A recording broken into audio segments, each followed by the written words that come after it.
아내 죽을 뻔한 그 돈으로 지금 웃음이 나옵니까? 비에 흠뻑 젖은 아들이 갈비찜과 한우가 산더미처럼 차려진 화려한 밥상을 구둣발로 걷어차 통째로 엎어버렸습니다. 두 눈은 시뻘겋게 뒤집혔고 온몸은 땀과 빗물로 범벅이 된 채 울부짖었어요. 조금 전까지 그 상을 둘러싸고 깔깔대며 웃던 그의 어머니와 사람들은 그대로 얼어붙고 말았죠.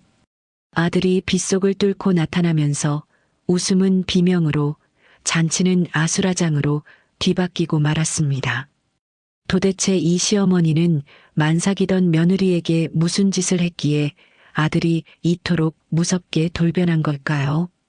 대체 이 집안에서는 무슨 일이 벌어지고 있는 것인지 지금부터 그 이야기를 함께 따라가 보시겠습니다. 본격적인 이야기 시작하기 전에 구독과 좋아요 버튼 한 번씩 꼭 눌러주세요.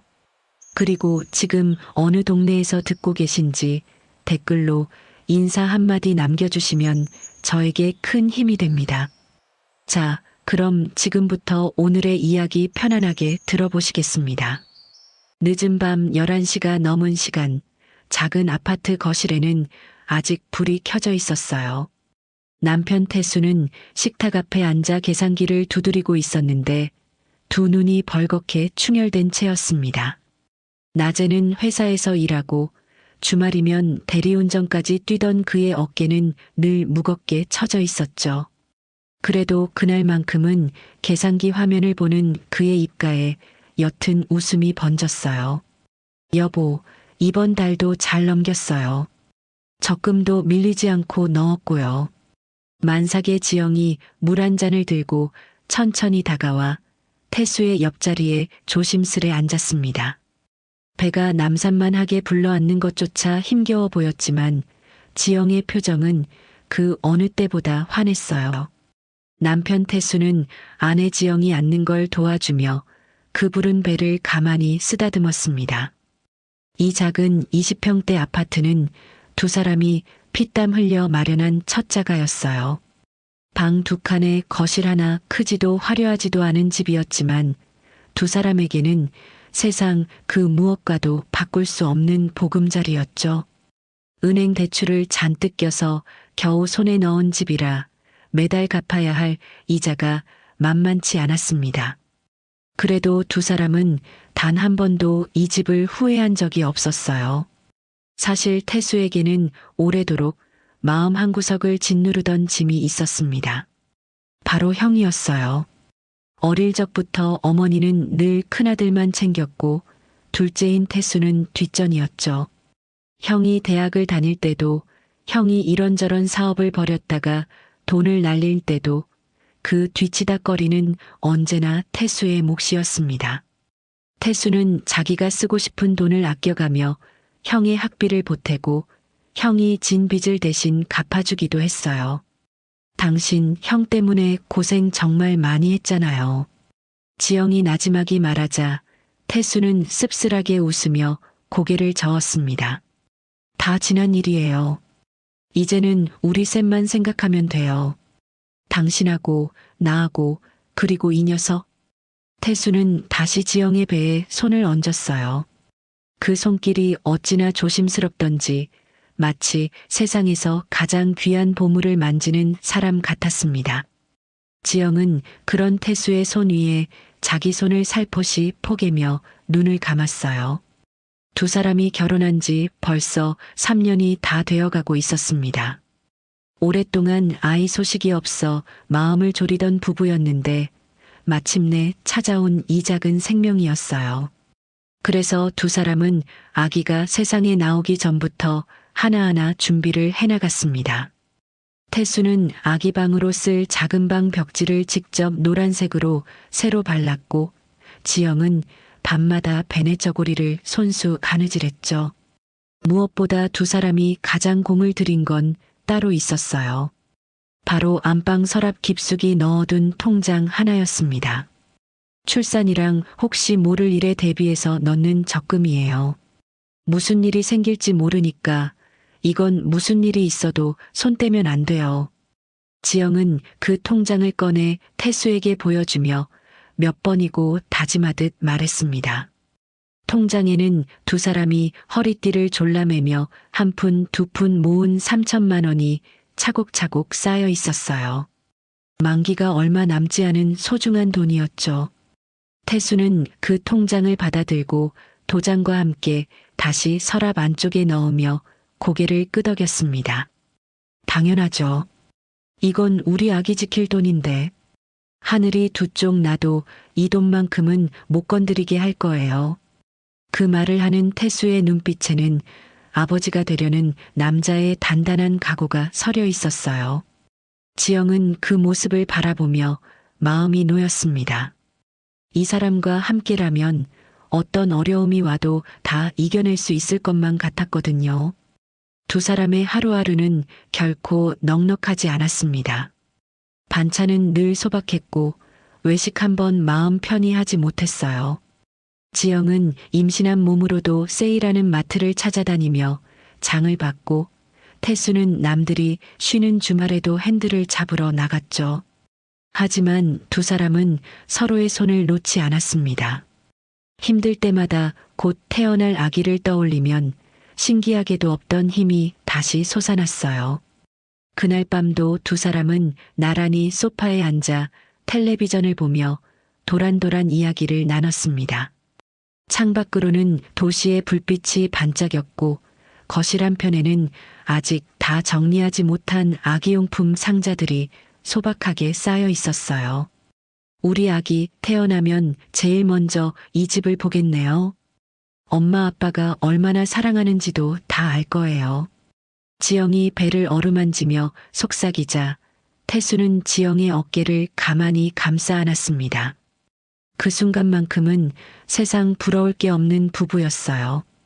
가진 것은 많지 않았지만 서로를 향한 마음과 곧 만날 아기에 대한 희망만은 그 누구보다 부자였죠.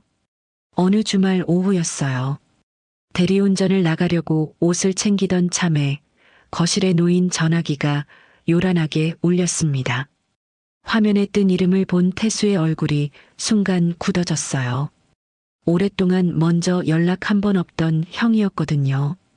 전화를 받은 태수는 한동안 말없이 듣기만 했습니다. 수화기 너머에서 형의 들뜬 목소리가 흘러나왔어요. 야, 나 결혼한다. 좋은 여자 만났어. 이번엔 진짜야. 태수는 잠시 멍하니 서 있다가 겨우 축하한다는 말을 건넸습니다. 전화를 끊고 난 뒤에도 그는 한참 동안 소파에 앉아 아무 말이 없었어요. 지영이 걱정스러운 얼굴로 다가와 무슨 일이냐고 묻자 태수는 무거운 한숨을 내쉬며 입을 열었습니다. 형이 결혼한대요. 근데 왜 이렇게 마음이 안 놓이는지 모르겠네요. 사실 남편의 불안에는 그럴 만한 이유가 있었어요. 형은 젊을 때부터 한자리에 진득하게 붙어 있질 못하는 사람이었습니다. 회사에 다니다가도 몇 달 못 버티고 그만두기 일쑤였고 그럴 때마다 무슨 대단한 사업 아이디어라도 떠오른 것처럼 여기저기 손을 댔죠. 식당을 차렸다가 반년 만에 문을 닫고 남한테 빌린 돈으로 물건을 떼다 팔겠다며 큰 소리치다 몽땅 날린 적도 있었어요. 그렇게 형이 날린 돈이며 진 빚을 뒤에서 조용히 메워준 사람이 바로 동생 태수였습니다. 그런 형이 변변한 직장 하나 없이 모아둔 돈 한 푼 없이 결혼을 하겠다고 나선 거예요. 태수가 걱정하는 건 당연한 일이었죠. 며칠 뒤 태수와 지영은 시어머니의 성화에 못 이겨 형의 예비 신부를 만나러 갔습니다. 약속 장소는 시내에 제법 갓나가는 한정식집이었어요. 형은 새 양복까지 빼입고 나와 여자 옆에 바짝 붙어 앉아 있었습니다. 예비 형수는 한눈에 보기에도 꾸미는 걸 좋아하는 사람 같았어요. 손목에는 반짝이는 시계가, 손가락에는 커다란 반지가 끼워져 있었죠. 인사를 나누고 밥을 먹는 자리는 처음엔 그럭저럭 화기애애했습니다. 그리고 예비 형수는 은근 신혼집에 대한 기대가 큰 것 같았어요. 시어머니도 흐뭇한 얼굴로 맞장구를 쳤죠. 그럼. 우리 큰아들이 이 집안 기둥인데. 신혼집은 반듯한 대로 얻어줘야지. 태수는 밥을 먹다 말고 젓가락을 내려놓았습니다.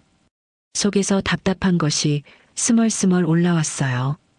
형은 지금 당장 다음 달 생활비도 없는 처지인데 대체 무슨 돈으로 전셋집을 얻는다는 건지 이해가 되질 않았거든요. 지영도 옆에서 조용히 태수의 손을 잡았습니다. 만삭인 지영은 그 자리가 여간 불편한 게 아니었지만 애써 표정을 관리하며 자리를 지켰어요. 집으로 돌아온 뒤 시어머니는 형의 결혼 준비로 온통 정신이 팔려 있었습니다. 하지만 아무리 계산기를 두드려봐도 답이 나오질 않았어요. 형이 원하는 전셋집은 억대의 돈이 필요한데 형에게는 그만한 돈이 없었습니다. 시어머니가 평생 모은 돈을 다 털어도 턱없이 모자랐죠.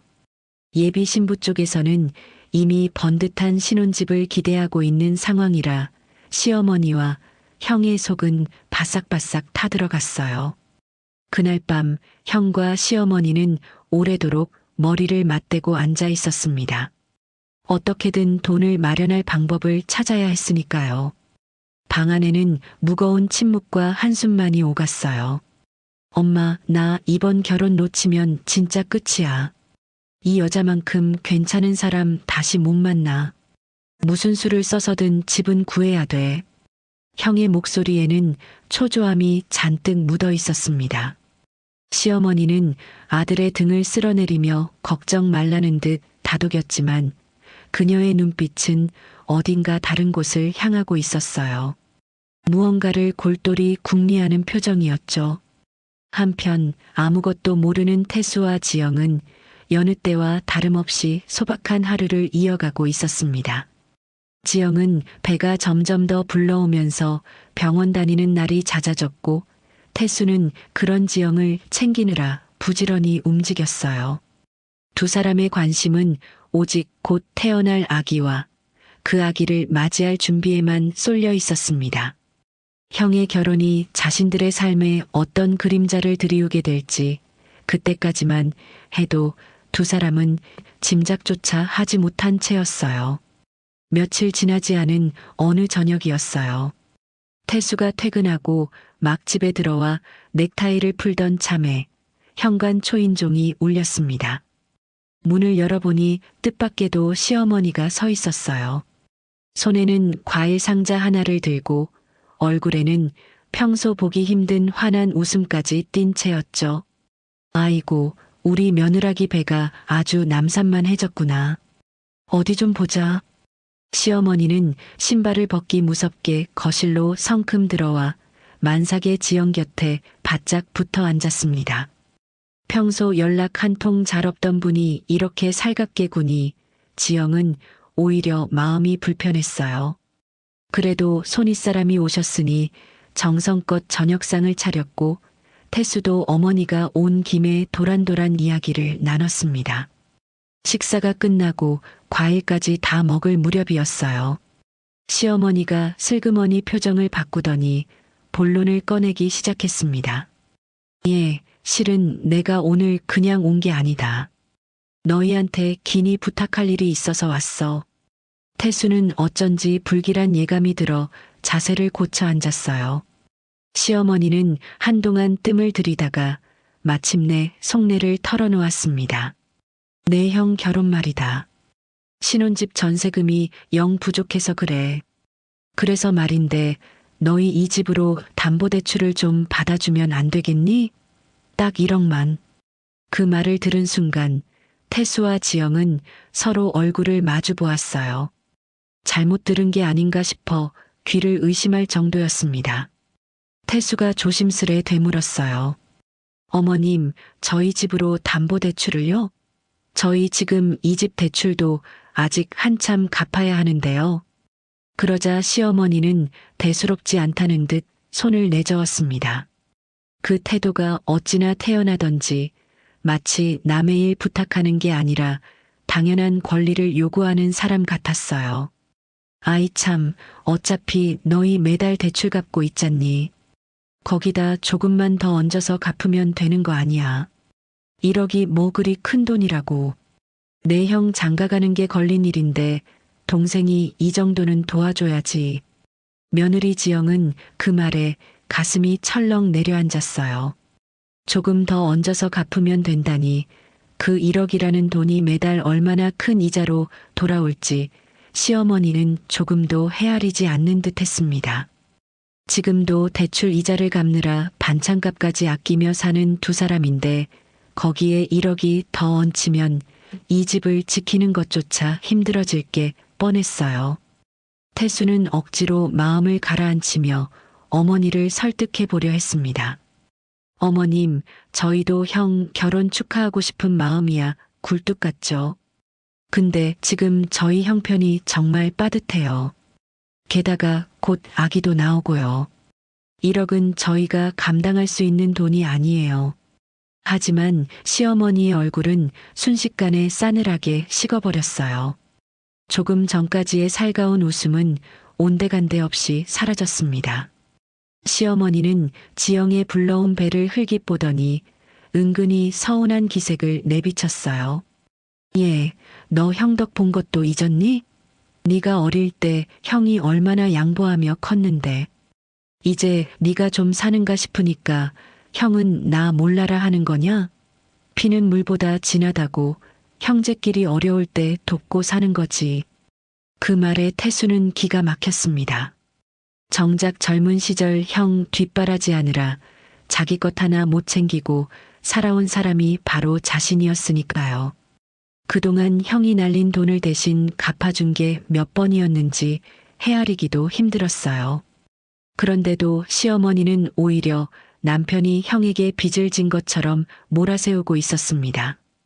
지영은 태수의 손을 꼭 잡았어요. 남편의 손이 미세하게 떨리고 있는 게 느껴졌습니다. 시어머니는 자리에서 일어서면서도 끝까지 자신의 요구를 거두지 않았어요. 오늘은 이만 갈 테니 잘들 생각해봐라.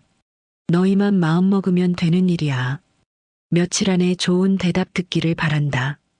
그 말을 남기고 시어머니는 과일 상자를 가져올 때와는 사뭇 다른 굳은 얼굴로 현관을 나섰습니다. 문이 닫히고 나서도 거실에는 무거운 공기가 한참을 맴돌았어요. 태수는 소파에 힘없이 주저앉아 두 손으로 얼굴을 감쌌고 지영은 그런 태수의 어깨를 말없이 어루만졌습니다. 조금 전까지만 해도 아기 이야기로 도란도란 웃던 이 집에 갑작스레 짙은 그늘이 드리운 순간이었어요. 시어머니가 다녀간 뒤로 부부의 마음은 편할 날이 없었어요. 시어머니는 하루가 멀다 하고 전화를 걸어왔습니다. 처음엔 은근히 구슬리다가 나중엔 대놓고 다그치는 목소리로 바뀌었죠. 태수는 그 전화를 받을 때마다 가슴이 답답해져 밤에도 쉬이 잠들지 못한 채 뒤척였어요. 며칠 뒤 시어머니가 다시 집을 찾아왔습니다. 이번엔 대답을 듣기 전엔 물러서지 않겠다는 얼굴이었어요. 거실에 앉은 시어머니는 아예 대출 서류라도 내밀 기세로 두 사람을 몰아붙였습니다. 그래서 결정은 했니? 내 형 결혼 날짜가 코앞이야. 더는 미룰 수가 없어. 남편이 무어라 입을 열려는 순간이었어요. 그동안 조용히 듣고만 있던 지영이 천천히 자세를 바로하며 시어머니를 마주 보았습니다. 만삭의 몸을 무겁게 지탱한 채였지만 그 눈빛만큼은 흔들림이 없었어요. 어머님, 죄송하지만 저희는 그 대출 해드릴 수가 없어요. 거실에 잠시 정적이 흘렀습니다. 지영은 떨리는 목소리를 애써 가다듬으며 또박또박 말을 이어갔어요. 저희도 매달 대출 이자 내는 게 빠듯해요. 반찬값도 아껴가며 살고 있고요. 게다가 곧 아기가 태어나면 돈 들어갈 때가 한둘이 아니잖아요. 만에 하나 출산할 때 무슨 일이라도 생기면 그 병원비는 어떻게 감당하겠어요? 어머님, 저희는 절대 안 됩니다. 이건 정말 안 되는 일이에요.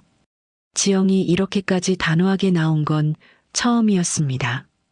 평소 시어머니 앞에서는 늘 조심스럽고 말수가 적던 며느리였는데 이날만큼은 한 발짝도 물러서지 않았어요.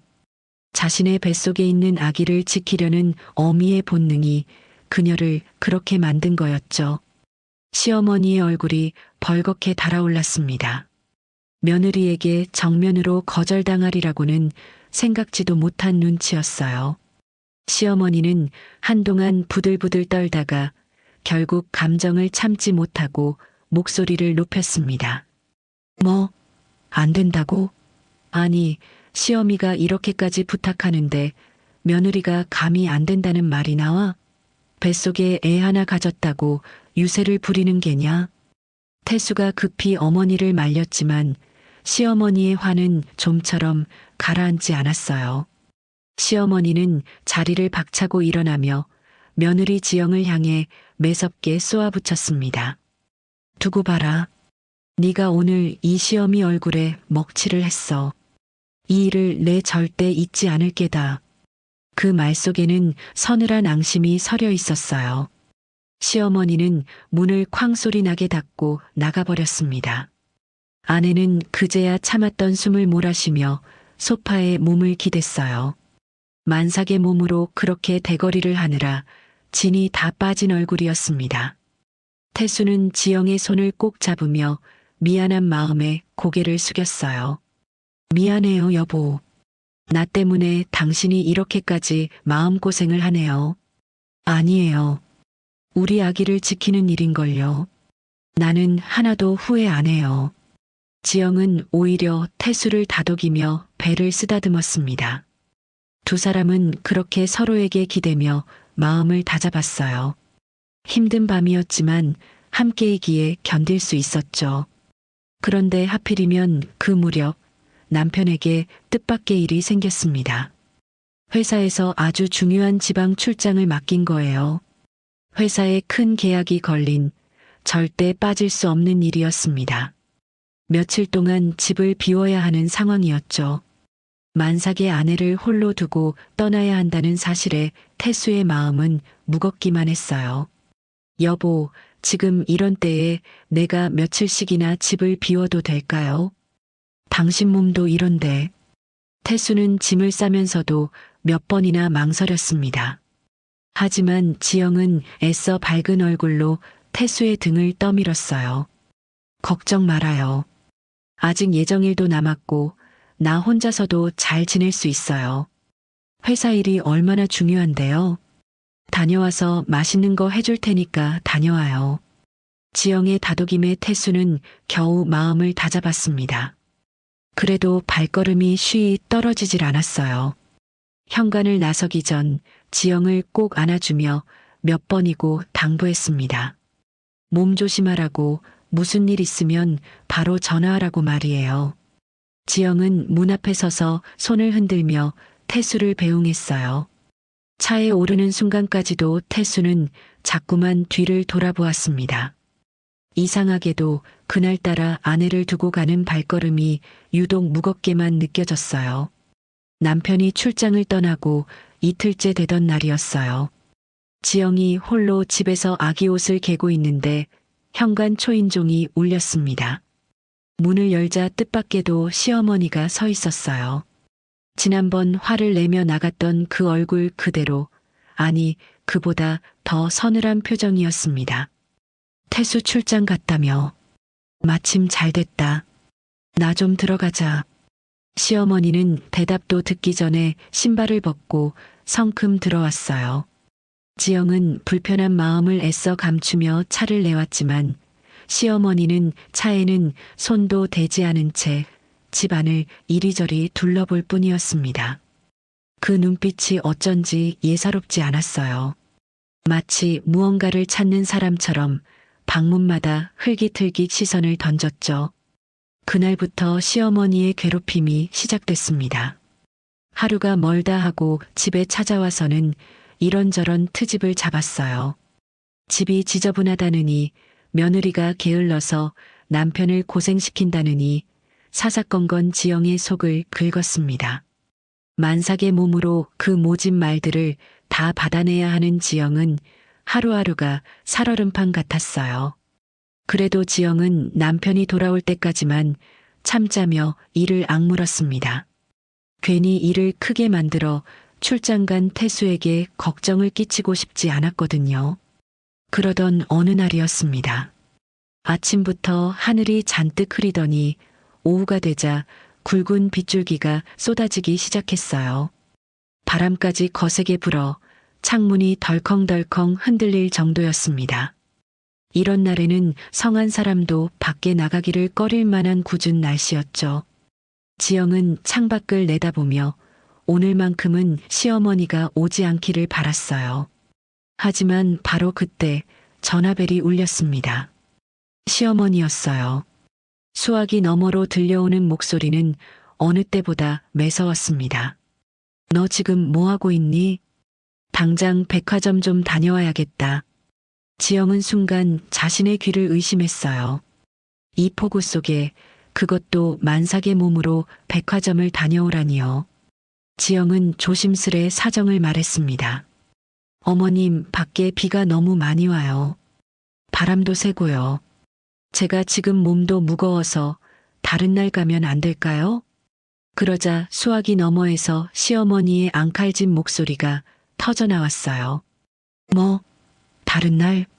이 독한 거사, 대출 하나 안 해주는 매정한 며느리 주제에 심부름 하나 못하겠다는 게냐? 대출도 안 해줬으면 몸으로라도 때워야 할 거 아니야. 내 형 예단 이불 세트가 백화점에 나와 있으니 당장 가서 찾아와. 오늘 안에 가져와야 해. 지영은 가슴이 턱 막혔습니다. 지난번 대출을 거절한 일에 대한 안갚음이라는 걸 단번에 알 수 있었어요. 예단 이불이야 다른 날 찾아와도 될 텐데 하필 이 폭우 속에 만삭의 며느리를 내보내는 건 누가 봐도 골탕을 먹이려는 심산이었죠. 지영이 몇 번이고 사정했지만 시어머니는 막무가내로 전화를 뚝 끊어버렸어요. 지영이 한숨을 내쉬며 수화기를 내려놓기 무섭게 이번엔 핸드폰이 짧게 울렸습니다. 문자였어요. 화면을 열어보니 시어머니가 보낸 협박 문자가 줄줄이 도착해 있었습니다. 당장 백화점 가서 예단 이불 찾아와라. 오늘 안에 안 가져오면 내 태수한테 다 일러바칠 테니 그리 알아라. 문자는 그것으로 끝이 아니었어요. 잠시 후 또 한 통이 울렸습니다. 시어미 말 무시하는 못된 며느리라고 온 집안에 소문낼 게다. 내 태수가 그 꼴을 보고도 가만히 있겠니? 지금 당장 나가. 지영은 떨리는 손으로 그 문자들을 한자 한자 읽어내려갔어요. 활자로 찍힌 협박은 목소리로 듣는 것보다 더 서늘하게 가슴을 파고들었습니다. 출장 간 태수에게 이 일을 알려서 걱정을 끼치고 싶지 않은 마음, 그리고 시어머니의 집요한 협박까지 여러 생각이 지영의 머릿속을 어지럽게 뒤흔들었어요. 지영은 차마 그 문자들을 지우지도 못한 채 핸드폰을 꼭 쥐고 한참을 서 있었습니다. 결국 지영은 무거운 한숨을 내쉬며 옷장을 열었어요. 얇은 외투를 걸치고 우산을 챙기고 불러온 배를 조심스레 감쌌습니다. 거울 앞에 선 지영의 얼굴에는 지친 기색이 역력했어요. 그래도 지영은 스스로를 다독였습니다. 예단 이불 하나만 찾아오면 되는 일이라고, 잠깐 다녀오면 그만이라고 말이에요.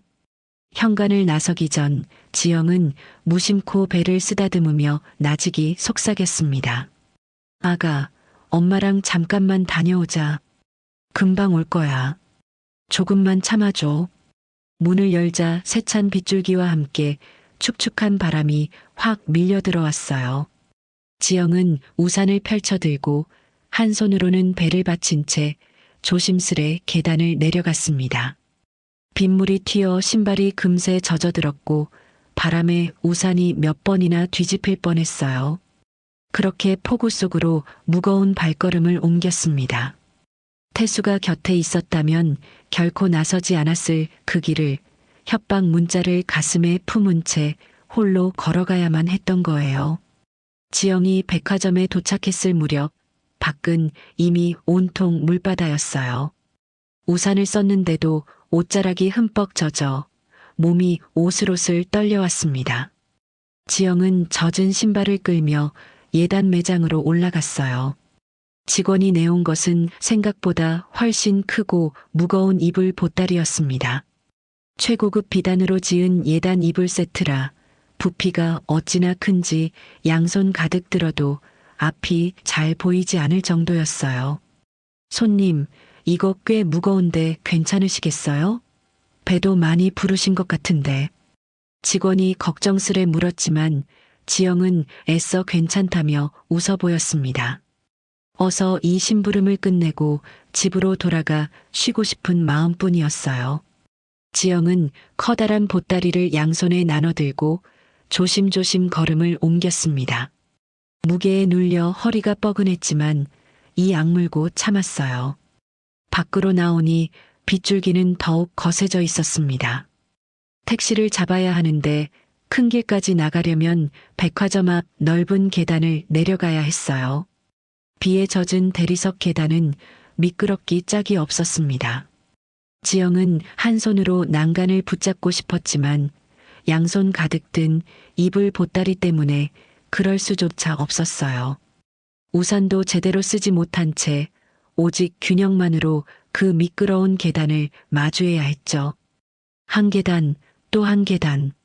지영은 배를 앞으로 내민 무거운 몸을 조심스레 옮겼습니다. 심장이 조마조마했어요. 저 아래 큰 길에 택시 한 대가 보였고 지영은 그 택시를 놓칠세라 걸음을 조금 서둘렀습니다. 그 순간 빗물에 젖은 계단 위에서 발밑이 위태롭게 흔들렸어요.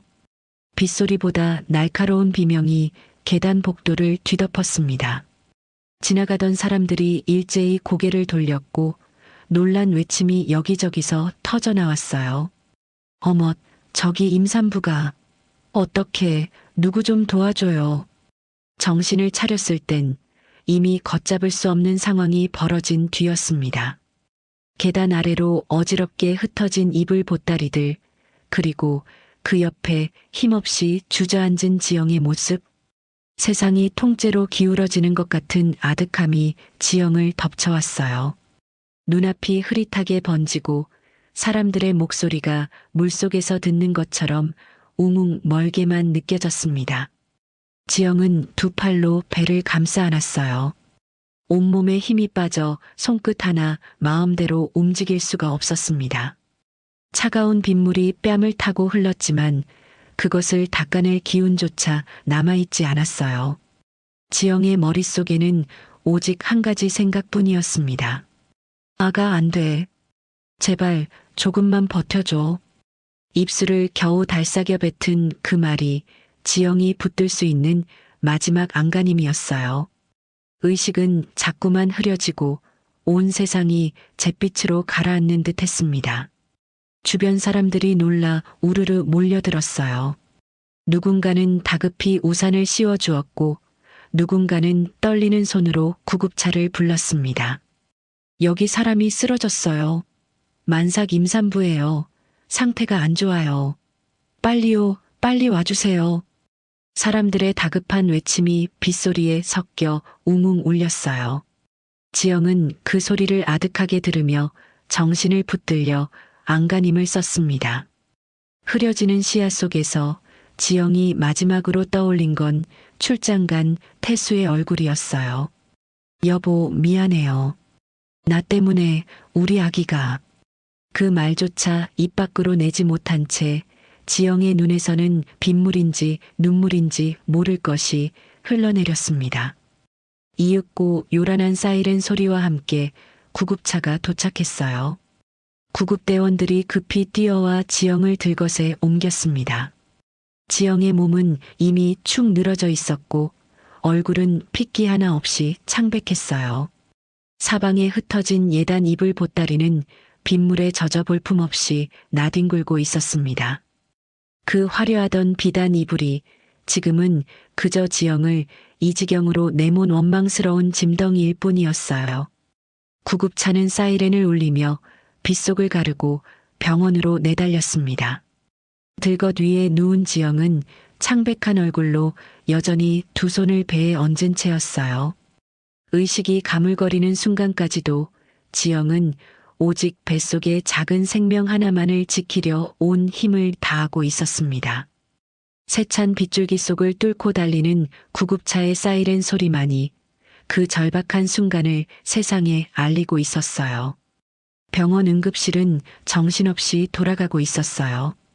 의료진은 실려온 지영의 상태를 살피며 서둘러 보호자에게 연락을 취했습니다. 지영의 핸드폰에 저장된 번호 가운데 가장 최근에 통화한 사람이 시어머니였거든요. 간호사는 다급한 목소리로 전화를 걸었습니다. 여보세요. 여기 병원 응급실인데요. 환자분 보호자 되시죠? 임산부분이 응급 상황이라 지금 바로 병원으로 와주셔야 합니다. 그런데 수화기 너머에서 돌아온 대답은 뜻밖이었어요. 시어머니는 대수롭지 않다는 듯 오히려 짜증 섞인 목소리로 쏘아붙였습니다. 뭐요? 응급실? 아이 참, 그년이 또 무슨 꾀병을 부리는 게로군. 심부름 하나 시켰더니 별 엄살을 다 떠네. 나 지금 바쁘니까 그런 걸로 전화하지 마요. 간호사는 기가 막혔어요. 지금 환자의 상태가 얼마나 위중한지 아무리 설명해도 시어머니는 도무지 들으려 하지 않았습니다. 결국 전화는 그렇게 뚝 끊기고 말았어요. 응급실 간호사는 어이없다는 표정으로 한동안 수화기를 바라보다가 다른 보호자에게 연락할 방법을 찾아 나섰습니다. 그런데 전화를 끊은 시어머니의 행동이 참으로 기가 막혔어요. 며느리가 병원에 실려갔다는 소식을 듣고도 걱정은커녕 시어머니의 머릿속에는 전혀 다른 궁리가 떠올랐던 겁니다. 지영이 병원에 있으니 지금 태순의 집은 텅 비어 있을 거라는 생각이었죠. 시어머니의 두 눈이 번뜩였어요. 시어머니는 곧장 태순의 아파트로 향했습니다. 지난번 집에 드나들 때 며느리가 무심코 누르던 현관 비밀번호를 시어머니는 진작에 눈여겨봐 두었던 거예요. 삑삑삑. 익숙한 손놀림으로 번호를 누르자 현관문이 스르륵 열렸습니다. 아무도 없는 집안은 고요하기만 했어요. 시어머니는 도둑고양이처럼 발소리를 죽이며 안으로 들어섰습니다. 시어머니가 곧장 향한 곳은 안방이었어요. 서랍을 하나하나 열어젖히며 시어머니는 무언가를 찾기 시작했습니다. 옷가지를 마구 헤집고 서랍 안쪽 깊숙한 곳까지 손을 뻗었어요. 이윽고 시어머니의 손에 무언가가 잡혔습니다. 바로 지영과 태수가 그토록 소중히 지켜온 출산 대비 적금 통장이었어요. 만기가 다 되어 3천만 원이 차곡차곡 쌓인 두 사람의 피땀이 담긴 통장이었습니다. 통장 옆에는 도장까지 나란히 놓여 있었어요. 옳지, 여기 있었구나. 이거면 되겠어. 시어머니는 통장과 도장을 챙기며 입가에 흡족한 미소를 지었습니다. 아기 수술비로 쓰려고 한 푼, 두 푼 모은 그 돈이 시어머니에게는 그저 큰아들 결혼 자금으로밖에 보이지 않았던 거예요. 시어머니의 손길은 거기서 멈추지 않았습니다. 화장대 서랍을 열자 지영이 시집을 때 해온 순금 예물이 곱게 담겨 있었어요. 반지며 목걸이며 며느리에게는 더없이 소중한 물건들이었죠. 시어머니는 그것마저 몽땅 챙겨 넣었습니다. 그것도 모자라 시어머니는 태수의 서류함까지 뒤졌어요. 결국 태수의 인감도장과 신분증 사본까지 찾아냈습니다. 시어머니의 얼굴에는 죄책감이라고는 티끌만큼도 보이지 않았어요. 오히려 큰아들 결혼 문제가 이렇게 풀리는구나 싶어 속으로 쾌재를 부르고 있었죠. 이 통장과 도장, 인감으로 큰아들 신혼집 잔금을 치르거나 여차하면 급전을 마련할 속셈이었던 거예요. 시어머니는 훔친 물건들을 가방에 차곡차곡 담았어요. 마치 자기 물건을 챙기듯 태어난 손놀림이었습니다. 그러고는 흐트러진 서랍은 대충 밀어넣은 채 유유히 집을 빠져나왔어요. 현관문이 닫히는 소리가 텅 빈 집안에 서늘하게 울려 퍼졌습니다. 시어머니가 떠난 안방에는 뜯긴 서랍들만이 어지럽게 남아 있었어요. 조금 전까지만 해도 태수와 지영이 곧 태어날 아기를 위해 정성껏 지켜온 그 소중한 물건들이 이제는 흔적도 없이 사라져버린 거예요. 아무것도 모르는 채 지금 이 순간에도 병원에서 사경을 헤매고 있을 며느리, 그리고 출장지에서 이 사실을 까맣게 모르고 있을 아들. 시어머니는 그 두 사람을 조금도 헤아리지 않았습니다. 병원에서는 여전히 지영을 살리기 위한 사투가 이어지고 있었어요. 다급한 연락을 몇 번이나 넣었지만 정작 와야 할 보호자는 감감무소식이었습니다. 창백한 얼굴로 수술을 앞둔 지영의 곁에는 안타깝게도 손 하나 잡아줄 가족이 없었어요. 세상은 참으로 야속하게 돌아가고 있었습니다. 한쪽에서는 한 생명을 지키려 온 힘을 다하는데 다른 한쪽에서는 그 생명을 지킬 마지막 돈마저 냉정하게 훔쳐 달아나고 있었으니까요. 수술실 앞 붉은 불이 켜졌어요. 의료진은 창백하게 늘어진 지영을 급히 안으로 옮겼습니다. 상황은 한시가 급했어요. 아기를 지키기 위해서도 지영의 목숨을 살리기 위해서도 더는 지체할 시간이 없었거든요. 수술실 문이 무겁게 닫히고 복도에는 서늘한 정적만이 감돌았습니다. 수술은 길고도 아슬아슬하게 이어졌어요. 의료진의 손길이 쉴 새 없이 오갔고 기계음이 긴박하게 울려 퍼졌습니다. 지영은 의식이 없는 와중에도 신락 같은 숨을 힘겹게 붙들고 있었어요. 젊은 산모의 몸은 자꾸만 가라앉으려 했지만 그때마다 의료진이 온 힘을 다해 그 생명을 붙잡았습니다. 수술실 밖에서 손잡아주는 가족 하나 없이 지영은 오롯이 혼자서 그 사투를 견뎌내야 했어요. 이윽고 수술실 안에서 가느다란 울음소리가 터져나왔습니다. 예정일을 한참 앞두고 겨우 8개월 만에 세상 밖으로 나온 아기였어요. 다른 아기들처럼 우렁차게 울지도 못하고 손바닥만 한 몸으로 힘겹게 숨을 내뱉는 미숙아였습니다. 의료진은 서둘러 아기를 감싸 안고 곧장 신생아 집중치료실로 옮겼어요. 스스로 숨쉬는 것조차 버거운 아기에게는 한시라도 빨리 특별한 보살핌이 필요했으니까요. 한참이 지나서야 마침내 수술실 문이 열렸습니다. 지영은 가까스로 고비를 넘겼어요. 정말이지 기적 같은 일이었죠. 하지만 그 대가는 참혹했습니다. 피를 너무 많이 쏟은 탓에 지영의 얼굴은 백지장처럼 하얗게 질려 있었고 입술은 핏기 하나 없이 메말라 있었어요.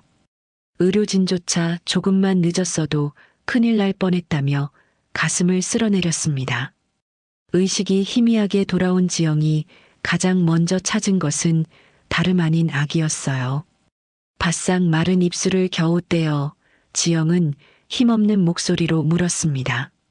우리 아기는요, 우리 아기는 괜찮은가요?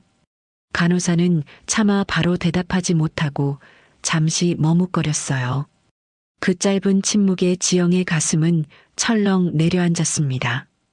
간호사는 조심스레 입을 열었어요. 아기는 살아있어요. 다만 너무 일찍 태어나서 지금 신생아 집중치료실에 있어요. 조금만 더 지켜봐야 해요. 그 말을 들은 지영의 눈에서 뜨거운 눈물이 주르륵 흘러내렸습니다. 살아있다는 말에 안도의 눈물이, 그리고 곁에서 지켜주지 못했다는 죄책감에 서러운 눈물이 한꺼번에 터져 나온 거예요. 지영은 온몸이 부서질 듯 아팠지만 그 고통보다 아기를 향한 애타는 마음이 더 컸습니다. 간신히 몸을 추스른 지영은 간호사의 부축을 받아 떨리는 걸음으로 신생아 집중치료실 앞으로 향했어요. 유리창 너머로 보이는 광경에 지영은 그만 숨이 멎는 것 같았습니다. 수많은 기계에 둘러싸인 작은 인큐베이터 안에 손바닥만 한 아기가 힘겹게 누워 있었거든요. 아기의 코와 입에는 산소호흡기가 씌워져 있었고 여린 몸에는 가느다란 관들이 여기저기 연결되어 있었습니다. 스스로 숨쉬는 것조차 힘든 아기는 기계의 도움을 받아 겨우겨우 생명을 이어가고 있었어요. 지영은 유리창에 손을 갖다 대며 하염없이 흐느꼈습니다. 당장이라도 아기를 품에 안고 싶었지만 그럴 수조차 없는 처지였어요. 그저 차가운 유리창 하나를 사이에 두고 멀리서 바라보는 것밖에 할 수가 없었습니다. 아가, 미안해. 엄마가 지켜주지 못해서 정말 미안해. 조금만 더 힘내줘. 우리 아기 꼭 살아야 해. 지영의 목소리는 자꾸만 눈물에 젖어 잦아들었어요. 인큐베이터 안의 아기는 그 말을 알아듣기라도 한 듯 작은 손가락을 꼬물거렸습니다. 그 여린 몸짓 하나에 지영은 또다시 무너지듯 울음을 터뜨렸어요.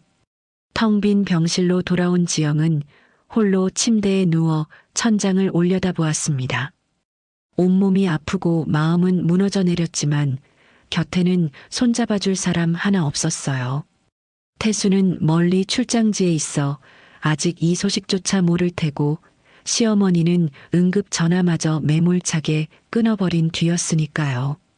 지영은 태수의 얼굴을 떠올리며 힘겹게 눈을 감았습니다.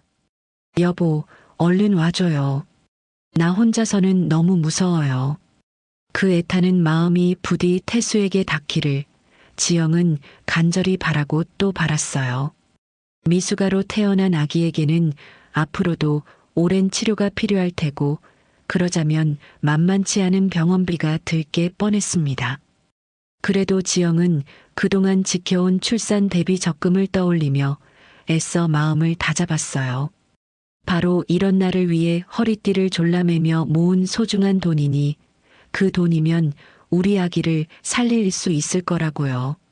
지금 그 통장이 이미 텅 비어버렸다는 사실은 지영도 태수도 까맣게 모른 채였습니다. 그 시각 멀리 지방 출장지에 있던 태수는 뒤늦게야 병원에서 걸려온 연락을 받았어요. 회의 중이라 잠시 꺼두었던 전화기를 켜자마자 낯선 번호로 온 부재중 전화와 문자가 화면 가득 쌓여 있었거든요. 병원이라는 글자를 본 순간 태수의 심장이 철렁 내려앉았습니다. 떨리는 손으로 전화를 걸어 사정을 전해 들은 태수는 그 자리에서 온몸이 얼어붙는 것 같았어요. 우리 지영이가 지금 어떤 상태라고요? 말을 채 잊지도 못한 태수는 하던 일을 모두 팽개치고 곧장 뛰쳐나왔습니다. 밖에는 여전히 비가 내리고 있었어요. 태수는 빗속을 뚫고 미친 듯이 차를 몰았습니다. 몇 시간을 쉬지 않고 달렸는지 몰라요.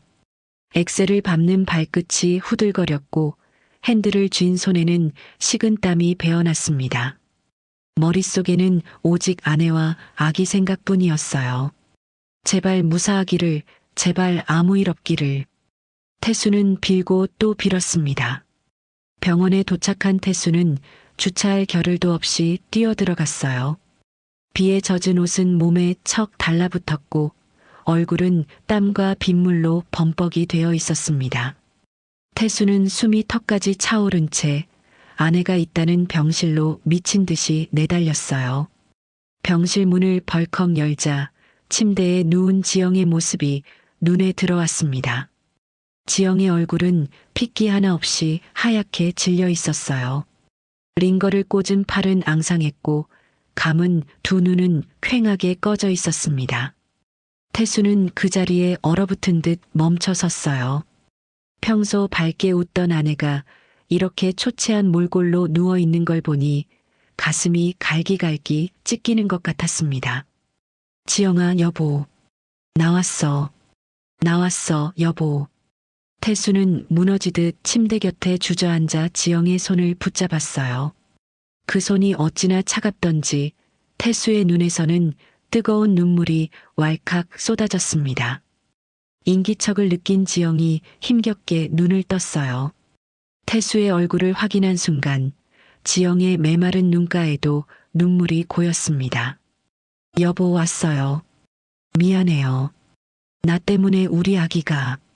지영은 말을 잇지 못하고 흐느꼈어요. 태수는 그런 아내를 끌어안으며 괜찮다고, 다 괜찮다고 몇 번이고 속삭였습니다. 하지만 그 자신도 목이 메어 말이 제대로 나오질 않았어요. 간신히 마음을 추스른 태수는 간호사의 안내를 받아 신생아 집중치료실로 향했습니다. 유리창 너머 인큐베이터 안에 누운 아기를 본 순간이었어요. 태수의 다리가 후들거리며 그대로 풀썩 꺾였습니다.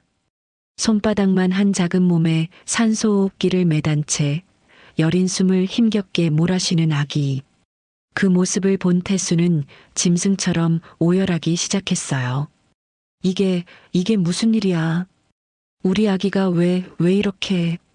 태수는 유리창을 붙잡고 목 놓아 울었습니다. 커다란 어깨가 들썩이고 억눌린 울음소리가 복도에 처절하게 울려 퍼졌어요. 세상 무엇과도 바꿀 수 없는 자신의 핏줄이 저 작은 기계 안에서 사투를 벌이고 있는데 아비로서 아무것도 해줄 수 없다는 사실이 태수를 미치게 만들었습니다. 이틀 뒤 태수는 지영의 짐을 챙기다가 침대 옆 서랍에 놓인 지영의 핸드폰을 집어들었습니다. 사고 당시 함께 떨어졌는지 액정이 거미줄처럼 산산이 갈라져 있었어요. 태수는 깨진 화면을 조심스레 켜보았습니다. 그리고 그 안에서 태수는 도무지 믿을 수 없는 것을 발견했어요. 지영에게 온 문자 메시지들이었습니다. 발신인은 다름 아닌 자신의 어머니, 바로 시어머니였어요. 당장 백화점 가서 예단 잎을 찾아와라. 오늘 안에 안 가져오면 태수한테 다 일러바칠 테니 그리 알아라. 시어미 말 무시하는 못된 며느리라고 온 집안에 소문낼 게다. 지금 당장 나가. 깨진 액정 너머로 그 협박 문자를 한자 한자 읽어내려가는 태수의 손이 부들부들 떨리기 시작했습니다. 그러니까 이 폭우 속에 만삭인 아내를 억지로 백화점에 내보낸 사람이 바로 자신의 어머니였던 거예요. 태수의 두 눈이 서서히 붉게 물들어갔습니다. 조금 전까지 슬픔에 잠겨있던 그 눈에 이제는 도저히 억누를 수 없는 분노가 시뻘겋게 타오르기 시작했어요. 협박 문자를 발견한 태수는 당장이라도 어머니에게 달려가 따지고 싶었어요. 하지만 지금은 그럴 때가 아니었습니다. 무엇보다 급한 건 아내와 아기의 병원비였거든요. 미숙아로 태어난 아기는 앞으로도 오랜 치료가 필요했고 지영의 수술비까지 더하면 당장 목돈이 있어야 했어요. 다행히 두 사람에게는 그동안 지켜온 출산 대비 적금이 있었습니다. 바로 이런 날을 위해 허리띠를 졸라매며 모은 3천만 원이었죠. 태수는 지영의 손을 꼭 잡으며 다독였어요. 여보, 걱정 마요. 내가 집에 가서 통장이랑 이번에 필요한 물건들 챙겨올게요. 우리 그동안 모아둔 적금 있잖아요. 그 돈이면 우리 아기 충분히 치료할 수 있어요. 금방 다녀올 테니까 조금만 기다려요. 지영은 힘없이 고개를 끄덕였습니다. 태수는 지친 몸을 이끌고 서둘러 집으로 향했어요. 밤길을 달리는 내내 태수의 머릿속은 복잡하기만 했습니다. 어머니가 어떻게 이럴 수 있었을까? 만삭의 아내를 그 폭우 속에 어떻게 내보낼 수 있었을까? 생각할수록 가슴이 답답하고 화가 치밀었어요. 그래도 태수는 애써 마음을 눌렀습니다. 지금은 아기를 살리는 게 먼저였으니까요. 집에 도착한 태수는 익숙한 손놀림으로 현관 비밀번호를 눌렀어요. 문을 열고 들어선 집안은 어쩐지 서늘하고 어수선했습니다. 불을 켜자 태수는 순간 걸음을 멈췄어요. 무언가 이상했거든요. 분명 출장을 떠날 때만 해도 말끔하던 집이 어딘가 어질러진 느낌이었습니다. 태수는 곧장 안방으로 들어갔어요. 그리고 그 순간 심장이 쿵 하고 내려앉았습니다. 안방 서랍들이 하나같이 뜯겨 열린 채 옷가지들이 사방에 어지럽게 흩어져 있었거든요. 마치 도둑이 한바탕 훑고 지나간 것 같은 모습이었어요. 태수는 불길한 예감에 떨리는 손으로 서랍 안쪽을 뒤지기 시작했습니다. 통장이 어디 갔지? 여기 분명히 뒀는데. 태수는 미친 듯이 서랍을 헤집었어요. 하지만 그토록 소중히 지켜온 출산 대비 적금 통장은 아무리 찾아도 보이지 않았습니다. 도장도 함께 넣어둔 물건도 온데간데 없이 사라져버린 거예요. 태수는 서둘러 화장대 서랍을 열어젖혔습니다. 지영이 시집 올 때 해온 순금 예물마저 흔적도 없이 사라져 있었어요. 반지도 목걸이도 텅 빈 상자만 덩그러니 남아 있었습니다. 태수는 다급히 서류함까지 뒤졌어요. 그러자 자신의 인감도장과 신분증 사본까지 몽땅 없어진 것을 확인했습니다. 태수의 온몸에서 힘이 쭉 빠졌어요. 아기 수술비로 쓰려던 그 소중한 돈이, 도장이, 예물이 하필 이 절박한 순간에 전부 사라져버린 겁니다. 이게 대체 무슨 일이야? 누가 이런 짓을? 태수는 그 자리에 털썩 주저앉았어요. 머릿속이 하얘지는 것 같았습니다. 도둑이 든 걸까? 하지만 이상했어요. 현관은 부서진 흔적 하나 없이 멀쩡했고 창문도 깨진 데가 없었습니다. 비밀번호를 아는 사람이 아니고서는 이렇게 아무 흔적 없이 집 안에 들어와 물건만 쏙쏙 골라 가져갈 수는 없는 노릇이었어요. 그 순간 태수의 머릿속에 한 사람의 얼굴이 번뜩 스쳐 지나갔습니다. 며칠 전 이 집에 드나들며 집안 구석구석을 훑어보던 눈빛, 만삭의 며느리를 포구 속으로 내몰던 그 매정한 협박 문자, 그리고 하필 지영이 병원에 실려간 바로 그날, 이 집이 텅 비었던 순간을 노린 누군가. 모든 정황이 한 사람을 가리키고 있었어요. 바로 자신의 어머니, 시어머니였습니다. 태수의 두 눈이 서서히 뒤집히기 시작했어요. 설마 하는 마음이 무너져 내리고 그 자리를 걷잡을 수 없는 분노가 채워갔습니다.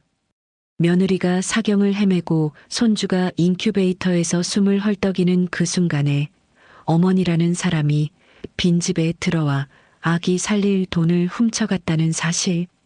그것을 깨닫자 태수는 눈앞이 새빨갛게 물드는 것 같았어요. 태수는 부들부들 떨리는 주먹을 꽉 움켜쥐었습니다. 뜯긴 서랍을 부여잡은 그의 온몸이 분노로 사시나무처럼 떨렸어요. 아무리 어머니라 해도, 아무리 형이 걸린 일이라 해도 이것만큼은 결코 용서할 수 없는 일이었습니다. 태수의 이성이 마지막 한 가닥까지 끊어져 나가는 순간이었어요. 태수는 뜯긴 서랍을 그대로 둔 채 집을 뛰쳐나왔어요. 온몸이 분노로 떨렸지만 그 분노는 오히려 그를 무섭도록 냉정하게 만들었습니다. 태수는 곧장 차에 올라 본가로 차를 몰았어요. 빗물에 젖은 옷은 아직 마르지도 않았고 눈은 벌겋게 충혈된 채였습니다. 핸들을 쥔 손에는 핏줄이 툭 붉어져 있었어요. 본가에 가까워질수록 태수의 예감은 점점 더 또렷해졌습니다. 아니나 다를까 시어머니의 집 거실에는 불이 환하게 켜져 있었어요. 창문 너머로 왁자지껄한 웃음소리까지 새어나왔습니다. 태수는 현관 앞에 서서 잠시 숨을 골랐어요. 그러고는 문을 벌컥 열어젖혔습니다. 거실 안 풍경을 본 순간 태수는 그 자리에 얼어붙었어요. 널찍한 상 위에는 갈비찜이며 한우며 온갖 음식이 푸짐하게 차려져 있었습니다. 시어머니와 형, 그리고 형의 예비 신부가 둘러앉아 화려한 예물함을 풀어보며 웃음꽃을 피우고 있었어요. 상 한편에는 며느리가 목숨을 걸고 찾아왔던 그 비단 예단 이불이 곱게 펼쳐져 있었습니다. 지영이 사경을 헤매고 아기가 인큐베이터에서 숨을 몰아쉬는 바로 그 시각에 이들은 훔친 돈으로 마련한 잔치상 앞에서 태평하게 웃고 있었던 거예요. 그 광경을 본 태수의 눈이 완전히 뒤집혔습니다. 태수는 아무 말도 하지 않았어요. 성큼성큼 걸어 들어가더니 신발도 벗지 않은 채 그 화려한 잔치상을 발로 걷어차 엎어버렸습니다. 우당탕 요란한 소리와 함께 그릇들이 사방으로 나뒹굴었고 음식물이 바닥에 흩어졌어요. 갈비찜 국물이 벽에까지 튀었습니다. 놀란 세 사람이 비명을 지르며 뒤로 물러났어요. 태수는 바닥에 엎어진 음식물 위에서 그 수백만 원짜리 비단 예단 이불을 집어들었습니다. 그러고는 그것을 바닥에 내동댕이 치고 발로 짓밟았어요. 이 이불 쪼가리, 내 아내가 이거 하나 지키려다 그 빗속에서 쓰러졌어. 내 새끼는 지금 인큐베이터에서 숨도 제대로 못 쉬고 있는데 당신들은 훔친 돈으로 이딴 껍데기나 붙잡고 웃고 있었냐고. 태수는 놀라 얼어붙은 형의 멱살을 와락 틀어쥐었습니다. 형의 얼굴이 새파랗게 질렸어요. 내 마누라는 저 이불 쪼가리 지키려다 차가운 백화점 바닥에서 쓰러졌고 내 새끼는 지금 숨을 헐떡이는데 당신들은 내 아기 수술비를 훔쳐다가 이딴 껍데기나 핥고 있어? 오늘 여기서 형 결혼식은 끝이야. 거실은 순식간에 아수라장이 되었어요. 형의 예비 신부는 겁에 질려 구석으로 물러났고 형은 멱살을 잡힌 채 벌벌 떨기만 했습니다. 그런데 그 와중에 시어머니는 조금도 미안한 기색이 없었어요. 오히려 적반하장으로 태수에게 삿대질을 하며 목소리를 높였습니다. 이게 무슨 행패야. 내 형 장가가는데 좀 보탠 게 뭐가 그리 억울하냐. 그깟 적금 좀 깬 거 가지고. 어차피 다 내가 너희 키워준 값이야. 자식이 부모 돈 좀 쓰겠다는데 그게 뭐가 잘못이냐고. 그 뻔뻔한 말에 태수는 헛웃음이 터져 나왔어요. 어머니라는 사람의 입에서 저런 말이 나오다니 도무지 믿기지가 않았습니다. 태수는 형의 멱살을 쥔 손을 천천히 풀었어요. 그러고는 온몸을 떨며 그러나 서늘하게 가라앉은 목소리로 입을 열었습니다. 그 돈이 어떤 돈인지 알아요? 내 아기 살릴 돈이었어요. 내 아내가 목숨 걸고 낳은 내 아기, 그 아기 살릴 마지막 돈이었다고요. 근데 그걸 훔쳐다가 이런 잔치를 벌여요? 태수는 잠시 말을 멈추고 거실에 있는 세 사람을 하나하나 둘러보았어요. 그 눈빛에는 더 이상 분노도 미련도 남아있지 않았습니다. 오직 차갑고 단단한 결심만이 서려 있었어요. 오늘부로 나한테 어머니도 형도 없어요. 내 가족은 내 아내와 내 아기 그 둘뿐이에요. 그 말을 내뱉은 태수는 미련 없이 몸을 돌렸습니다. 시어머니가 뒤에서 뭐라고 소리쳤지만 태수의 귀에는 아무것도 들리지 않았어요. 엎어진 잔치상과 짓밟힌 예단 이불을 뒤로 한 채 태수는 현관문을 열고 그 집을 나섰습니다. 문이 쾅 닫히는 소리가 밤 공기를 갈랐어요. 그 순간 태수의 마음속에서도 어머니와 형에 대한 마지막 정한 조각이 소리 없이 닫혀버렸습니다. 본가를 나선 태수는 곧장 병원으로 돌아왔어요. 지영의 곁을 지키며 밤을 지새우는 동안 태수는 마음속으로 굳게 다짐했습니다. 이 일을 결코 이대로 넘기지 않겠다고요. 어머니라는 이유로, 형이라는 이유로 눈 감아준다면 사경을 헤맨 아내와 인큐베이터 속 아기에게 너무나 면목 없는 일이었으니까요. 다음 날 아침 태수는 날이 밝기 무섭게 경찰서로 향했어요. 그리고 이어서 변호사 사무실 문을 두드렸습니다. 태수는 그동안의 일을 하나도 빠짐없이 털어놓았어요. 만삭의 아내가 협박에 못 이겨 폭우 속으로 내몰린 일 그 사이 빈집에 들어와 통장과 도장, 예물, 인감까지 훔쳐간 일을 차근차근 설명했습니다. 이야기를 다 들은 변호사는 잠시 생각에 잠기더니 조심스레 입을 열었어요. 사정은 참 딱하시네요. 그런데 한 가지 걸리는 게 있습니다. 우리 법에는 친족상 도례라는 게 있어요. 쉽게 말해 가족끼리 물건을 훔쳤을 때는 처벌을 면해주거나 가볍게 하는 규정이죠. 그래서 어머님을 단순 절도로만 고소하면 처벌이 어려울 수도 있습니다. 그 말을 들은 태수의 얼굴이 굳어졌어요. 그럼 어머니가 아무 죄도 받지 않고 넘어간다는 말인가 싶어 억울함이 다시 밀려왔습니다. 하지만 변호사는 곧 다른 이야기를 꺼냈어요. 다만 방법이 아주 없는 건 아닙니다. 어머님이 단순히 통장만 가져간 게 아니라 그 통장에서 돈을 찾으려면 은행에서 서류를 꾸며야 했을 겁니다. 인감도장과 신분증 사본까지 가져갔다고 하셨죠. 그걸로 서류를 위조해서 은행에 제출했다면 이건 사문서 위조와 위조사문서 행사라는 별개의 범죄가 됩니다. 훔친 예물을 내다 팔았다면 작물 처분에도 해당하고요. 이런 죄들은 친족상 도례로 빠져나갈 수 없어요. 변호사의 설명에 태수는 눈이 번쩍 뜨였습니다. 그러니까 단순히 돈을 훔친 죄로만 몰아서는 안 되고 어머니가 그 돈을 손에 넣기 위해 저지른 문서 위조와 예물 처분까지 낱낱이 밝혀야 한다는 뜻이었어요. 그래야 법적으로 결코 빠져나갈 수 없는 강력한 형사범죄가 되는 거였죠. 그렇게 해주세요. 제 인감으로 서류를 위조했는지, 은행에서 돈을 찾으려 했는지, 예물을 어디다 팔았는지 하나도 빠짐없이 다 밝혀주세요. 저는 이 일을 절대 그냥 넘기지 않을 겁니다. 태수의 목소리에는 한치의 흔들림도 없었어요. 변호사는 그런 태수의 결연한 눈빛을 보며 고개를 끄덕였습니다. 두 사람은 곧바로 고소장을 준비하기 시작했어요. 태수는 그동안 모아둔 증거들을 하나하나 내놓았습니다. 지영의 깨진 핸드폰 속에 고스란히 남아있던 시어머니의 협박 문자, 뜯긴 서랍과 텅 빈 예물함을 찍어둔 사진, 그리고 만기가 다 된 적금 통장의 거래 내역까지요. 변호사는 그 증거들을 꼼꼼히 살피며 하나하나 법적인 의미를 짚어나갔어요. 증거는 차고도 넘쳤습니다.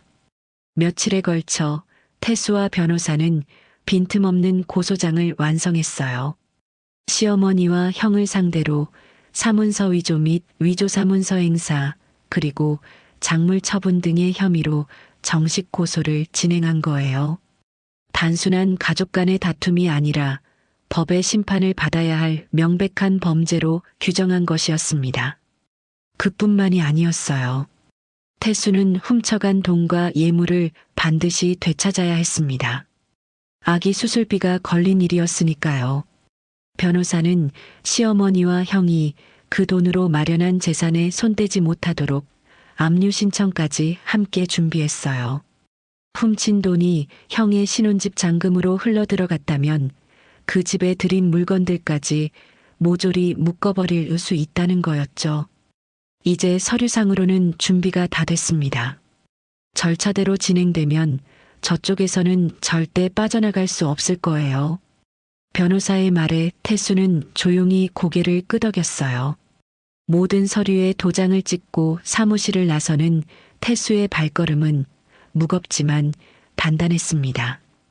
병원으로 돌아가는 길, 태수는 창밖을 바라보며 속으로 아내와 아기에게 약속했어요. 반드시 빼앗긴 것을 되찾아오겠다고, 그리고 그들이 저지른 일에 대해 마땅한 대가를 치르게 하겠다고 말이에요. 이제 지영과 태수의 반격이 조용하지만 확실하게 시작된 순간이었습니다. 시간이 흘러 어느덧 형의 결혼식이 코앞으로 다가왔어요. 결혼식을 딱 며칠 앞둔 날이었습니다. 형의 신혼 전셋집에는 아침부터 사람들이 북적였어요. 바로 예비 신부 측 부모님이 사돈될 집안의 신혼집을 구경하러 온 날이었거든요. 시어머니와 형은 아침부터 잔뜩 들떠 있었습니다. 새벽같이 일어나 집안을 쓸고 닦고 상다리가 휘어지도록 다과상까지 차려두었어요. 훔친 돈으로 마련한 그 번듯한 신혼집을 자랑하고 싶어 안달이 나 있었던 거죠. 거실에는 새로 들인 커다란 텔레비전과 값비싼 가죽 소파가 놓여 있었고, 주방에는 반짝이는 최신 냉장고와 온갖 가전제품이 자리하고 있었습니다. 안방 화장대 위에는 화려한 예물까지 곱게 진열해 두었어요. 겉으로만 보면 남부러울 것 없는 신혼집이었죠. 사돈, 어서 오세요. 우리 아들 신혼집이 좀 어떻습니까? 요즘 이만한 집 구하기가 어디 쉽나요? 시어머니는 예비 신부 부모님을 맞으며 어깨를 한껏 으쓱였어요. 형도 옆에서 흐뭇하게 웃으며 집안 구석구석을 소개했습니다. 이 소파가 얼마짜리인지, 저 냉장고가 요즘 얼마나 구하기 힘든 물건인지 형은 신이 나서 떠들어댔어요. 예비 신부 부모님은 번듯한 살림살이를 둘러보며 연신 고개를 끄덕였습니다. 딸을 이런 집에 시집 보낸다는 생각에 두 사람의 얼굴에는 흡족한 미소가 번졌어요. 화기애애한 분위기 속에 시어머니의 목소리에는 자랑이 넘쳐 흘렀습니다. 우리 며느리 될 사람 시집 와서 손에 물 한 방울 안 묻히고 편하게 살 거예요. 제가 다 알아서 챙겼으니까요. 바로 그때였어요. 현관에서 요란한 소리가 들리더니 문이 벌컥 열렸습니다. 사람들의 시선이 일제히 그쪽으로 쏠렸어요.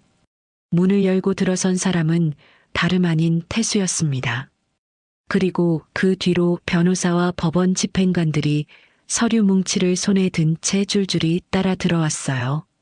시어머니의 얼굴이 새하얗게 질렸습니다. 형은 영문을 몰라 어리둥절한 표정으로 굳어 있었어요. 너 여기가 어디라고 감히. 오늘이 무슨 날인 줄 알고 찾아와. 시어머니가 목소리를 높였지만 태수는 눈 하나 깜짝하지 않았어요. 그저 차갑게 가라앉은 눈빛으로 집행관들을 향해 조용히 고개를 끄덕였습니다. 그러자 집행관들이 곧바로 움직이기 시작했어요. 집행관들은 손에 든 빨간 딱지를 하나둘 꺼내 들었습니다. 그러고는 거실의 커다란 텔레비전에 척하고 붙였어요. 이어서 값비싼 가죽 소파에도, 주방의 냉장고와 가전제품에도, 안방의 가구에도 쉴 새 없이 빨간 딱지가 붙기 시작했습니다. 압류라는 두 글자가 선명하게 찍힌 그 딱지들이 순식간에 온 집안을 뒤덮어갔어요. 조금 전까지 자랑거리였던 물건들이 하나하나 붉은 딱지에 점령당하는 광경이었습니다. 이게 무슨 짓이야? 왜 남의 집 물건에 이런 걸 붙여? 형이 다급히 집행관을 막아서려 했지만 소용없는 일이었어요. 태수 옆에 선 변호사가 차분하지만 단호한 목소리로 입을 열었습니다. 이 집안의 가전제품과 가구, 예물은 모두 불법으로 취득한 돈으로 마련된 것으로 확인됐습니다.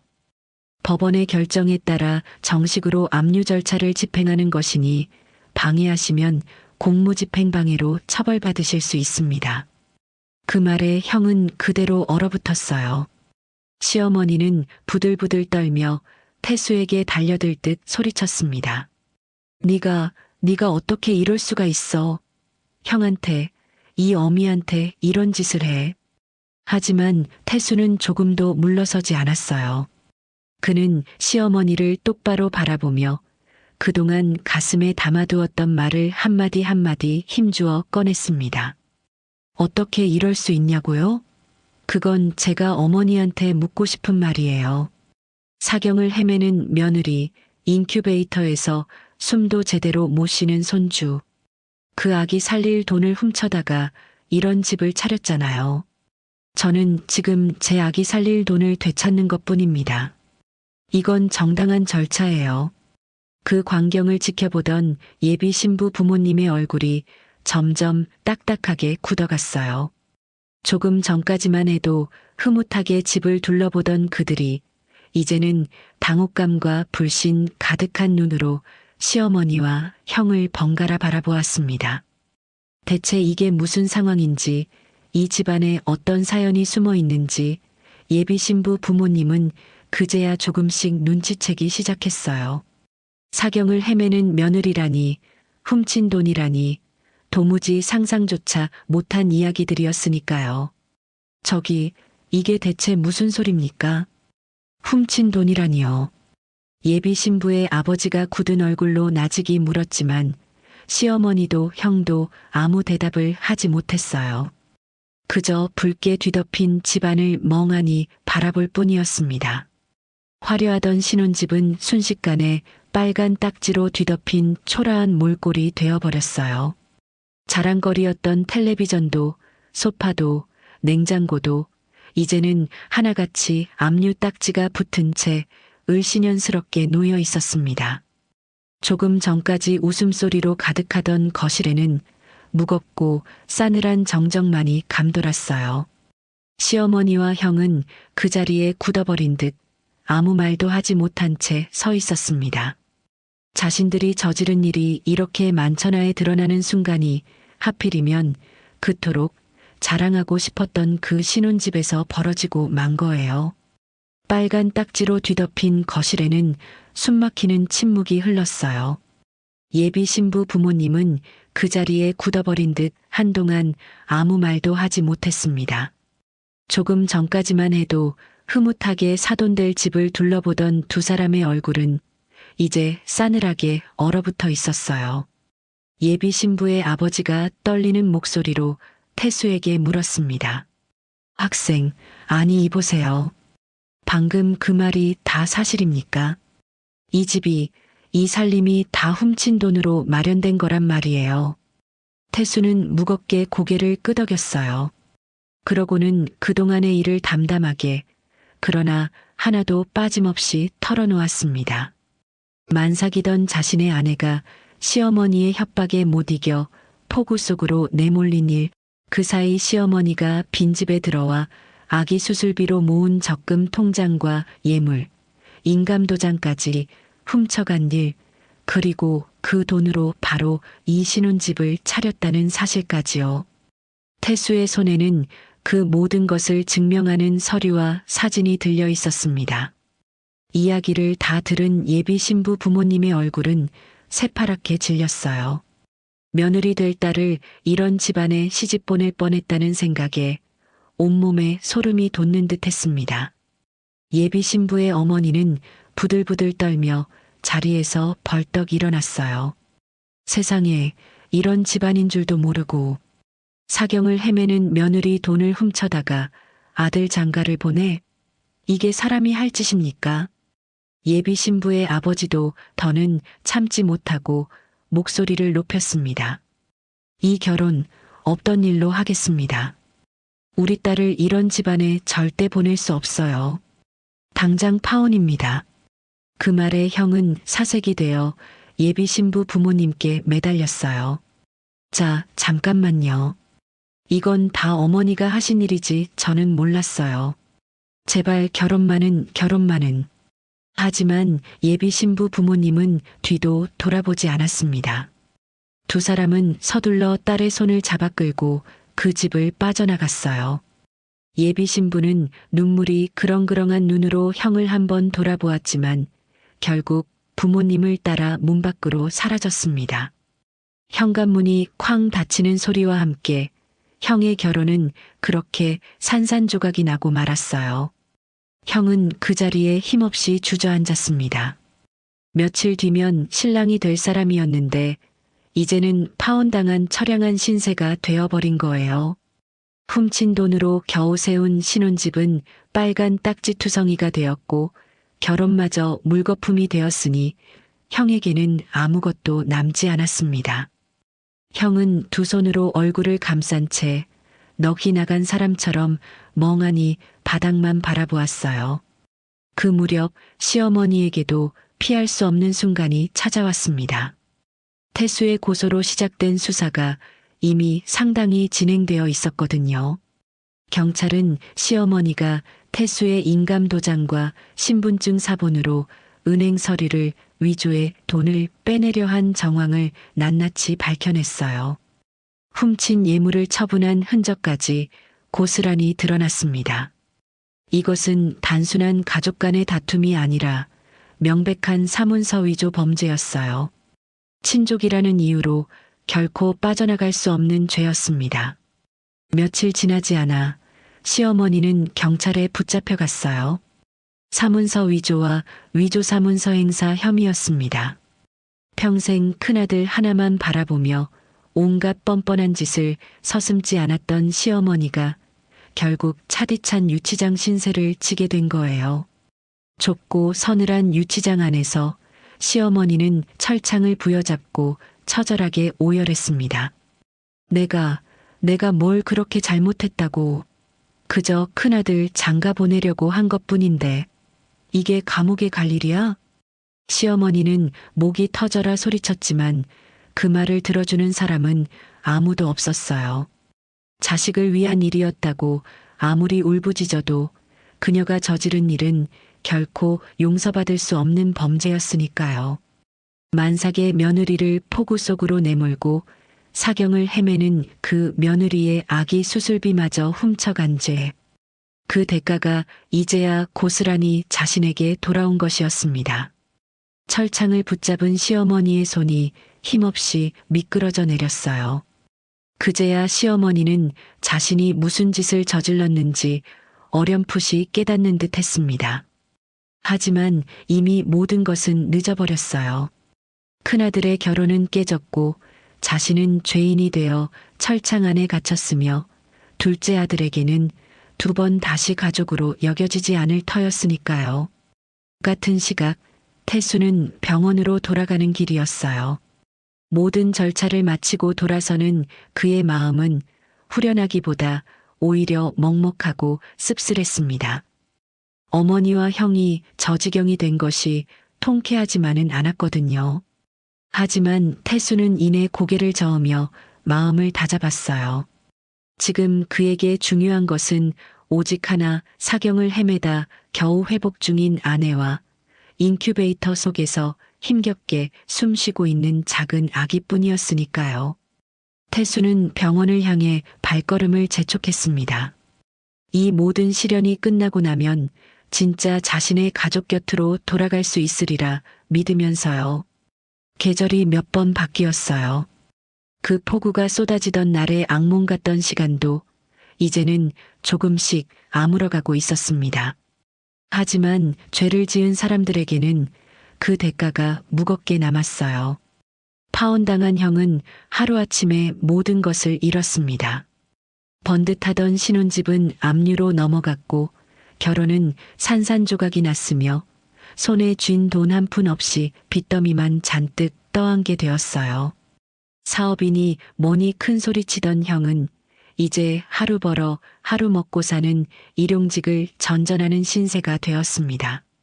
새벽마다 인력사무소 앞에 줄을 서서 일자리를 기다리는 형의 어깨는 늘 무겁게 처져 있었어요. 거친 공사판에서 온종일 땀을 흘리고 돌아와도 손에 쥐는 돈은 얼마 되지 않았습니다. 한때 이 집안의 기둥이라며 떠받들어지던 사람의 모습이라고는 도무지 믿기지 않을 만큼 초라하고 지친 하루하루였어요. 가끔 형은 텅 빈 방에 홀로 앉아 자신이 무엇을 위해 그토록 욕심을 부렸던 것인지 멍하니 되뇌곤 했습니다. 하지만 이미 엎질러진 물이었어요. 시어머니의 처지도 다르지 않았습니다. 사문서 위조 혐의로 법의 심판을 받은 시어머니에게는 지울 수 없는 정과 기록이 남았어요. 평생 큰아들만 바라보며 살아온 그녀였지만 이제 그 아들조차 제 앞가림하기에 바빠 어머니를 돌볼 여유가 없었습니다. 시어머니는 아무도 찾아오지 않는 쓸쓸한 집에서 후회와 원망으로 얼룩진 비참한 노후를 보내게 되었어요. 창밖으로 지나가는 젊은 엄마와 아기를 볼 때마다 시어머니는 자신이 사경을 헤매던 며느리와 인큐베이터 속 손주에게 무슨 짓을 했는지 뒤늦게 곱씹었습니다. 하지만 아무리 후회한들 이미 돌이킬 수 없는 일이었어요. 둘째 아들은 2번 다시 그녀를 찾지 않았고 시어머니는 그렇게 스스로 자초한 외로움 속에 갇히고 말았습니다. 반면 태수와 지영의 삶에는 마침내 따뜻한 봄이 찾아왔어요. 태수는 지루하고 힘겨운 법적 싸움 끝에 시어머니가 훔쳐간 돈을 한 푼도 빠짐없이 모두 되돌려받았습니다. 아기 수술비로 모았던 그 소중한 적금도 지영의 순금 예물도 전부 제자리로 돌아왔어요.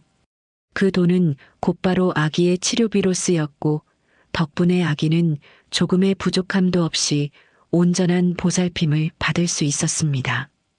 그토록 지키고 싶었던 그 돈이 마침내 제 몫을 다한 순간이었어요. 그리고 지영이 조금씩 건강을 되찾고 있었습니다.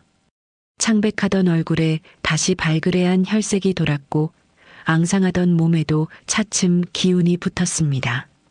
처음엔 부축을 받아야 겨우 걷던 지영이 이제는 혼자서 아기를 안고 집안을 거닐 수 있을 만큼 회복했어요.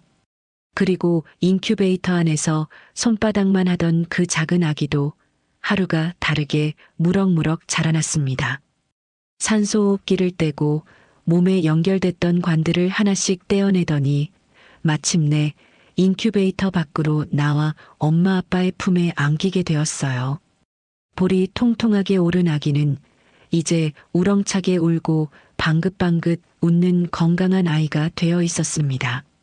아기가 처음으로 태수의 손가락을 꼭 쥐던 날 태수는 남몰래 뒤돌아 눈물을 훔치기도 했어요. 어느 화창한 날이었습니다. 태수와 지영은 대출을 껴서 마련한 그 소중한 20평 아파트 거실에 모여 앉았어요. 그토록 지키고 싶었던 바로 그 보금자리였습니다. 노란 벽지를 바른 작은 아기 방에서는 이제 정말로 아기의 옹알이가 흘러나왔어요. 한때는 이 집을 담보로 대출을 받으라는 요구에 시달렸고 하마터면 통째로 잃을 뻔했던 집이었지만 두 사람은 끝끝내 이곳을 지켜냈습니다. 여보, 우리 이제 진짜 가족사진 한번 찍어볼까요? 태수가 카메라를 삼각대에 올려두며 환하게 웃었어요. 지영은 품에 안은 아기를 얻으며 고개를 끄덕였습니다. 그 얼굴에는 이제 그늘 하나 없이 오직 행복한 미소만이 가득했어요. 그래요. 우리 세 식구 첫 가족사진이네요. 세 사람은 거실 소파에 옹기종기 모여 앉았습니다. 태수가 지영의 어깨를 감싸 안았고 지영은 그 품에 안긴 아기를 소중하게 끌어안았어요. 카메라의 타이머가 째깍째깍 돌아가는 동안 세 사람은 서로를 마주보며 웃음을 터뜨렸습니다. 지난 시간을 떠올리면 참으로 아득하고 먹먹한 나날이었어요. 폭우 속에서 홀로 쓰러졌던 지영, 인큐베이터 앞에서 짐승처럼 울부짖던 태수, 그리고 훔쳐간 돈을 되찾기 위해 이를 악물고 버텨온 지난한 싸움까지 두 사람은 그 모든 눈물과 상처를 함께 견뎌내고 마침내 여기까지 왔습니다. 피를 나눈 가족에게 씻을 수 없는 상처를 받았지만 진짜 가족은 핏줄이 아니라 서로를 지키려는 마음으로 이루어진다는 것을 두 사람은 온몸으로 깨달았어요. 찰칵. 경쾌한 셔터 소리와 함께 세 사람의 환한 웃음이 사진 한 장에 담겼습니다. 그 사진 속에는 더 이상 두려움도 슬픔도 없었어요. 오직 서로를 향한 사랑과 함께 이겨낸 사람들만이 지을 수 있는 따뜻한 미소만이 가득했습니다. 태수는 그 사진을 거실 한가운데 가장 잘 보이는 자리에 걸어두었어요. 이 집을 드나들 때마다 두 사람이 함께 견뎌낸 시간을 잊지 않겠다는 다짐과도 같았습니다.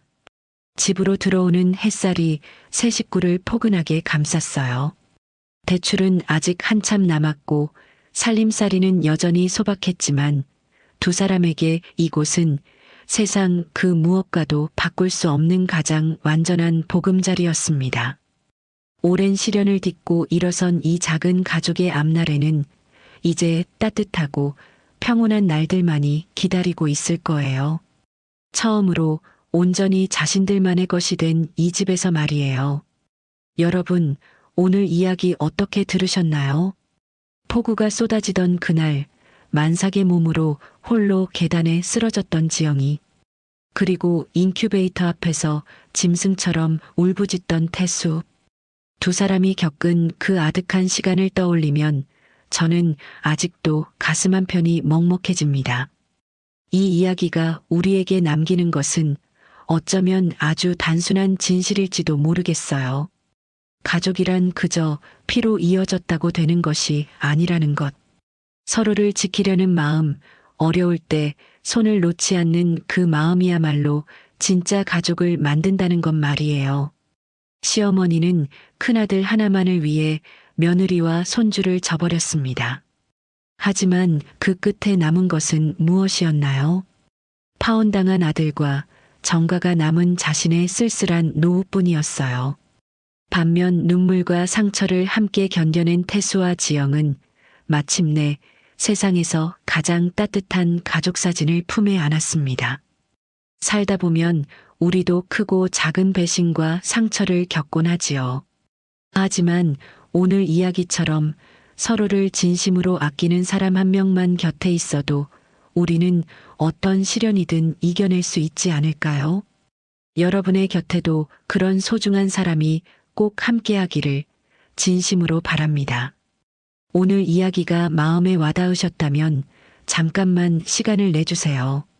화면 아래 좋아요 버튼 한번 꾹 눌러주시면 저에게 큰 힘이 됩니다. 그리고 아직 구독하지 않으신 분들은 구독 버튼도 함께 눌러주세요. 그래야 이렇게 마음을 울리는 사연들을 다음에도 놓치지 않고 편하게 만나보실 수 있답니다. 여러분은 오늘 이야기를 들으면서 어떤 생각이 드셨나요? 만약 여러분이 태수였다면 어떻게 하셨을 것 같으세요? 혹은 살아오시면서 겪으신 비슷한 사연이 있다면 댓글로 여러분의 이야기를 살짝 들려주세요. 여러분이 남겨주시는 댓글 하나하나가 다른 분들에게도 큰 위로가 되고 저에게는 다음 이야기를 준비할 소중한 힘이 됩니다. 그럼 저는 다음에 더 가슴 따뜻한 사연으로 다시 찾아뵙겠습니다. 오늘도 끝까지 함께 해주셔서 진심으로 감사드립니다. 건강하시고 행복하세요.